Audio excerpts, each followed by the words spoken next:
My boss fired me via Zoom after 16 years, saying my skills didn't match their vision. But hey everyone, and welcome back to Revenge with Jason. To all our viewers across America, Europe, Asia, and beyond, please subscribe my channel. Thank you for being part of our worldwide community. We hope you enjoy today's story. So let's dive in. My name is Daniel Wright. I was fired by my boss over Zoom after 16 years of loyal work. No warning, no transition plan. Just a sudden statement, your skills no longer match the vision of our department. I nodded calmly, said, "Understood," and exited the call. That's how you're expected to behave after years in corporate, rational, professional, emotionally detached. I didn't react, not on camera. But the moment I closed my laptop, something started gnawing at me. It wasn't the layoff. It was how cleanly they did it. No HR meeting, no follow-up documents, no goodbye from the team. My system access was revoked within 8 minutes. I'd been Ardentech's senior risk analyst since 2007. I was never a star, but I was thorough and trusted. My reviews had always been consistent. Then suddenly, not aligned with future vision. The phrase itself felt rehearsed, cold, like they'd used it before. That night, I poured myself a drink and opened my personal drive. I had archived backup folders, copies of vendor reports, revenue tracking sheets, and internal email threads, all anonymized. I never kept them to snoop. I just liked having patterns to refer to. Habits of a systems guy. I started with our second quarter vendor analysis reports. We'd flagged a string of irregular payments, small enough to avoid audit, but spread across obscure accounts. One vendor's name popped up repeatedly, Evolve Systems LLC. It didn't exist in our approved vendor master file. I knew because I'd helped clean it up just 2 quarters ago. At first, I assumed it was a recent entry. Maybe marketing added it, but something felt off. I searched the entity in our financial logs. Payments dated back nearly 11 months across 3 departments, always under $9,000, always below threshold. No documentation attached. That's not normal. I opened Slack to message Vaughn, our financial controller. But my Slack access had already been removed, another thing that didn't make sense. Most employees get 48 hours post-termination for transition. I picked up my phone and texted him instead. "Hey, quick one. You ever heard of a vendor called Evolve Systems LLC? No response, not even read. I waited. At 1:43 a.m., I saw the message status change. Read. But still no reply. I wasn't angry. I was curious. This wasn't incompetence. It was too quiet, too precise, and somehow it felt familiar. Next morning, I checked LinkedIn out of habit. My profile views had spiked. 4 anonymous visits overnight. One was from a private browser in Dallas. The thing is, Ardentech doesn't have an office in Dallas, not anymore. We closed that satellite unit 3 years ago. But I remembered who used to run that location. Chloe Hammond, former compliance lead, disappeared from the company without notice in 2022. No goodbye, no memo, just gone. I opened our old year-end team photo. Chloe was standing directly behind Vaughn. They were laughing. Back then they said she'd left for personal health reasons. But if that's true, why was I seeing her name now in the filing documents of Evolve Systems LLC? And why did she list her title as Chief Audit Liaison, Private Channel Contracts? That's not a job title we've ever had at Ardentech. None of this made sense. Not yet. But I had 16 years of access and a quiet weekend ahead. They thought firing me was the end of the story. It wasn't even the beginning. I couldn't let it go. I spent the next few hours scrolling through old emails, digging through every archived folder I'd saved. There had to be something more. I knew Ardentech inside and out. If there were a pattern, I'd find it. Then I remembered. Chloe had always been meticulous about compliance. She was detail-oriented, obsessively so, and the last email exchange we had was odd. She'd emailed me directly 3 days before her sudden departure. Subject line: follow up on vendor audit, urgent. I opened it. The message itself was vague, a standard audit check-in, but it was the attachment that made my stomach drop. It wasn't an audit report, it was an invoice statement. The vendor name on the invoice? Evolve Systems LLC. I froze. This was the first documented trace of them I'd seen, but Chloe never mentioned it in any official capacity. It was hidden in a conversation that seemed to go nowhere, just like the payments I'd found earlier. I couldn't help but feel like I was staring at a thread that could unravel everything, and the more I pulled on it, the messier it got. I called Michelle, the only person I still trusted at the company. She'd been with Ardentech for just as long as I had, but she was fired last month in what seemed like an identical manner. She was calm, but there was an unmistakable edge in her voice when I told her what I'd discovered. "Wait," she said after a long pause. "Evolve Systems? Why would that name come up now?" "That's the company Chloe worked for right after she left Ardentech. But how do you know that?" "I didn't know it," I replied, staring at the invoice on my screen. "I'm putting pieces together. There's no record of this vendor anywhere, Michelle. It's like it's been scrubbed." Michelle sighed heavily. That's what I've been trying to tell you. When I left, things didn't feel right. We all thought the layoffs were just cost-cutting measures. But now, I'm not so sure." I sat there in silence, processing. It wasn't just the financial discrepancies anymore. Something larger was at play.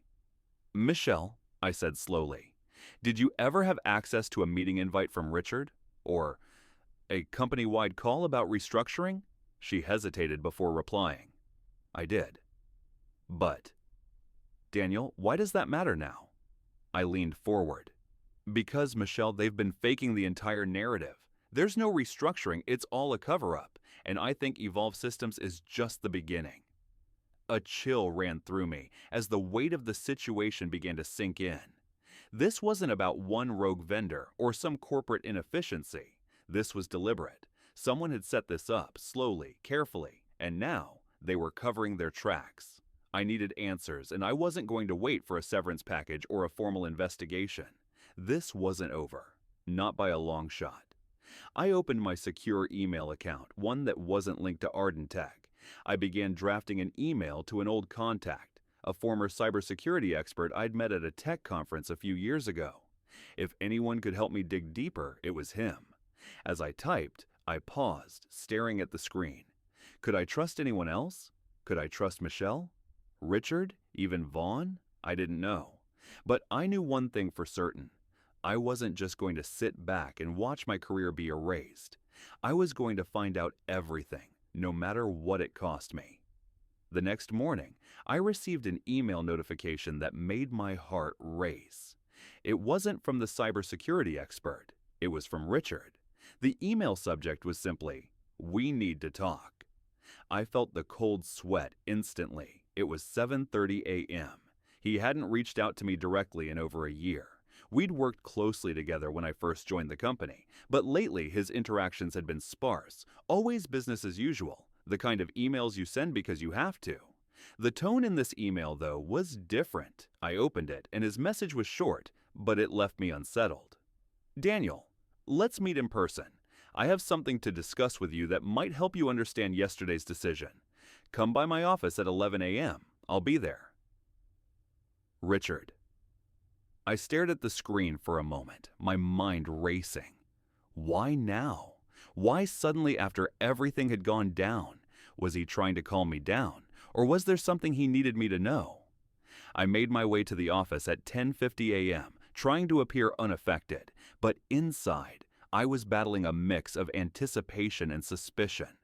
My thoughts kept circling back to Evolve Systems LLC and the strange gaps in the information I'd been uncovering. Had Richard been involved in this? Was he connected to Chloe's disappearance? The pieces seemed to be aligning in ways I couldn't ignore. I stepped into the building and made my way to the elevators. The place felt different today, like a hospital, sterile and quiet, almost like no one was left. The floor I worked on, where the senior management used to sit, seemed empty. Richard's office was at the far end of the hall. As I approached, I saw his silhouette through the frosted glass. His office was always neat, clinical, but today there was something else in the air, a tension that didn't belong. I knocked, and his voice called out, "Come in." I opened the door and stepped inside. Richard looked up from his desk, his usual tight smile missing. He motioned to the chair across from him. Daniel, he started, his voice low.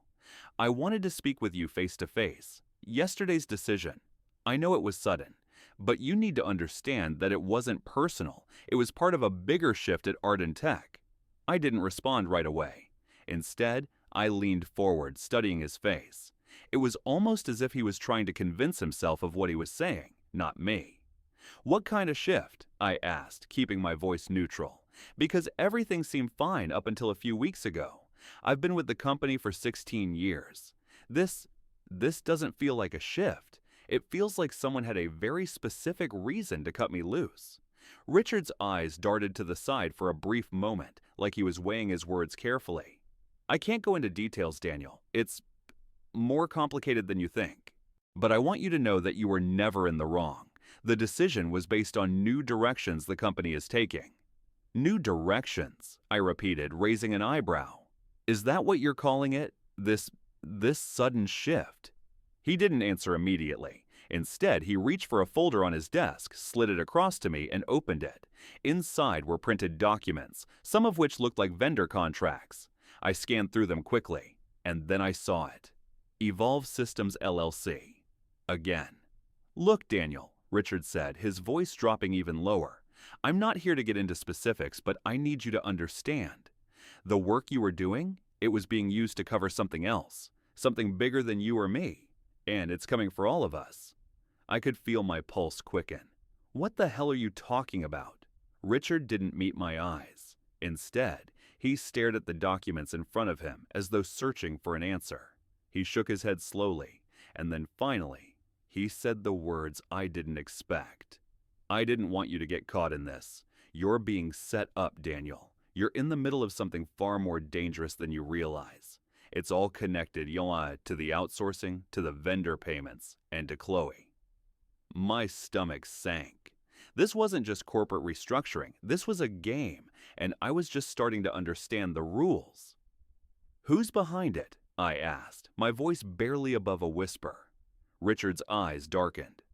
I can't say, but if you dig deeper, you'll be playing their game. You'll have no idea who you can trust, not even me.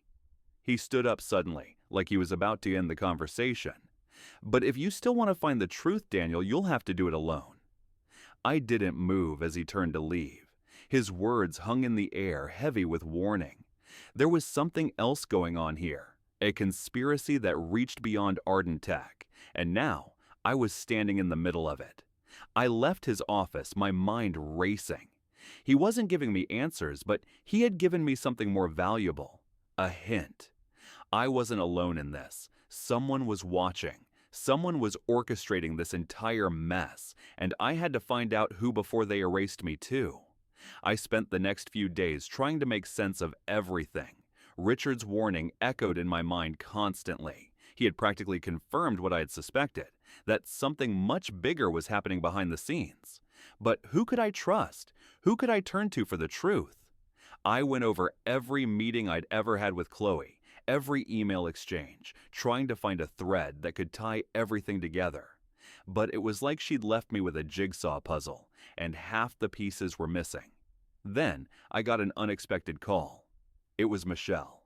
I'd been avoiding her for a few days, unsure if I could trust her any longer. But when I saw her name flash across my phone, I knew I had no choice but to answer. Daniel, she said, her voice urgent, I have something you need to see. What is it? I asked, my pulse rising. I found something, she said, her voice tight with fear. I don't know how or why it was buried in our system, but there's a report. A report that ties everything together, and it doesn't look good. We need to meet now. My instincts kicked in immediately. I didn't hesitate. Where? The old conference room, the one on the east wing. No one will be there. I'll be waiting. I grabbed my coat and left the apartment in a hurry. The old conference room was on the far side of the building, where the company used to hold meetings before the layoffs started. It was now a ghostly place, unused and abandoned. As I walked down the dimly lit hall, I couldn't shake the feeling that I was being watched. Every footstep echoed louder in the silence, my thoughts racing ahead of me. What was Michelle going to show me? What had she found? When I reached the conference room, I saw Michelle through the glass door hunched over a laptop. Her face was pale, and her hands were shaking slightly as she typed. I knocked softly, and she looked up, quickly closing the laptop as if she was afraid of being caught. She motioned for me to come in, and I did, closing the door behind me. "I've been going through some old archives," Michelle said, her voice shaky. "You won't believe what I found." She opened the laptop again, and I leaned in to see the screen. What I saw made my blood run cold. It was a financial report, one that had been classified as confidential. But that wasn't what shocked me. The report was for a company merger, a merger involving Evolve Systems LLC. This wasn't just a vendor relationship. They were buying out Arden Tech, and I hadn't been informed. "Michelle, are you sure about this?" I asked, my voice barely above a whisper. She nodded. "It's all in this report. The merger's been in the works for months. They've been preparing for this, hiding it in plain sight. But what I don't understand is why you were kept in the dark. Why they waited until now." My mind raced. If this was true, then everything Richard had told me about being caught in the middle was more than just a warning. It was the reality of what was happening. "They've been orchestrating this," I said quietly, "this whole time, and I've been part of their plan." Michelle stood up suddenly, backing away from the laptop. "Daniel, I don't know what you're planning, but you need to be careful. I know you're trying to find the truth, but whoever is behind this, they're powerful. They'll do whatever it takes to cover it up." I turned to face her, my heart pounding. "And if I don't find the truth? If I let them get away with this?" "Then you're as good as erased," she said, her voice laced with fear. "You're already a target." The weight of her words hit me hard. This wasn't just about me anymore. It wasn't just about getting back at a company that had wronged me.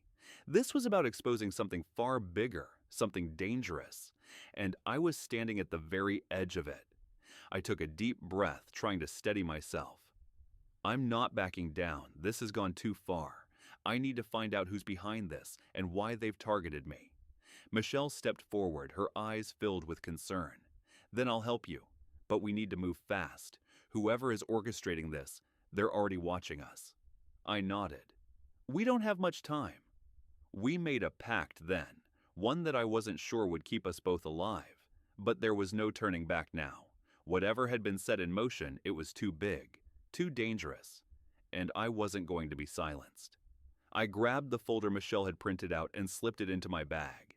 I needed to get back to my apartment, get everything in order, and figure out my next move. But as I turned to leave, I felt something shift in the air. The sense of being watched grew stronger, more intense. It was as if someone was just waiting for the right moment to make their move, and I couldn't shake the feeling that I was being drawn into a trap. By the time I made it back to my apartment, my mind was a whirlwind.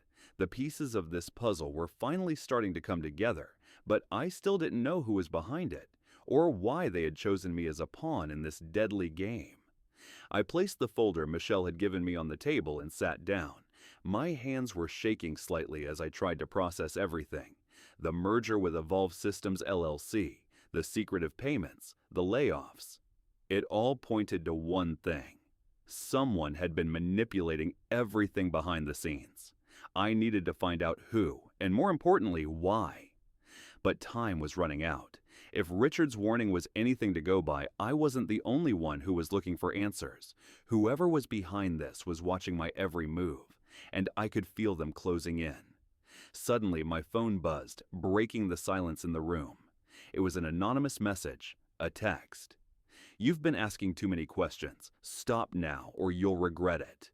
I stared at the screen, my blood running cold. My first instinct was to throw my phone down, but I forced myself to take a deep breath. I wasn't going to let fear control me. Not now. But this was the second warning I'd received. First, Richard had warned me. Now, this message. It was clear that I was being watched, and whoever was behind this was desperate to stop me. I wasn't going to back down, though. I couldn't. I had already lost too much, and I wasn't going to let them take the truth from me. I opened the folder and started going through the documents. I had to find something that would connect the dots, something that would expose everything. But the more I read, the more I realized how deep this conspiracy ran. There were spreadsheets with vendor payments that didn't make sense, contracts that were redacted, and memos with Evolve Systems LLC stamped across them. But the most troubling thing was a single email buried in the files. It was from Chloe. It wasn't just any email, though. It was sent a week before she disappeared. Daniel, I know you've been suspicious, and I know what you're about to uncover, but I can't keep you in the dark any longer. There's something bigger at play here. It's not just about the company, it's about something much more dangerous. I'll be in touch soon. Please be careful. C. Chloe had known. She had known something, and she had been trying to warn me, but it was too late. She was gone, and all I had were these cryptic messages and the feeling that I was being led deeper into a trap. I sat back in my chair, my mind racing. Chloe had tried to help me. She had tried to warn me before it was too late. But now, with her gone, I was left to pick up the pieces. I felt a sudden rush of guilt. What if I had known sooner? What if I had acted faster? Maybe I could have saved her. But now she was gone, and all I had left were the pieces of a puzzle that didn't quite fit. As I pondered my next move, I heard a knock at the door. I froze. My heart skipped a beat. Was it Michelle? Had someone found her? Or was this just another twist in the game? I walked slowly to the door, my hand gripping the handle. I couldn't let fear control me. I had to keep my head clear. Whoever was on the other side of that door wasn't going to stop me from finding the truth. I opened the door, and standing there was someone I never expected to see. It was Richard. His face was pale, his eyes wide with panic. He looked like he hadn't slept in days. "Daniel," he said, his voice shaking, "we don't have much time. They're coming for you. I couldn't warn you in time, but you need to leave. Now." My heart raced. "What are you talking about? Who's coming for me?" "They've already seen you. They know you're on to them," Richard said, his voice low. "And they'll do whatever it takes to cover their tracks. You have to disappear." "Disappear," I repeated, the weight of his words sinking in. "You mean I have to run?" He nodded.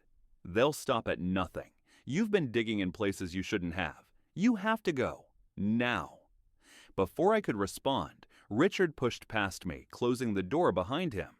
"Get your things. I'll help you," he said, his eyes darting nervously toward the window. "You don't understand. They've been monitoring everything, every move you make. It's too late to stop it now." I stood there, frozen, my mind in a state of shock. The room felt suffocating, the air thick with tension. Was this the end of my investigation? Had I gone too far? Or was this just the beginning of something much bigger? I didn't know, but one thing was certain. I wasn't going down without a fight.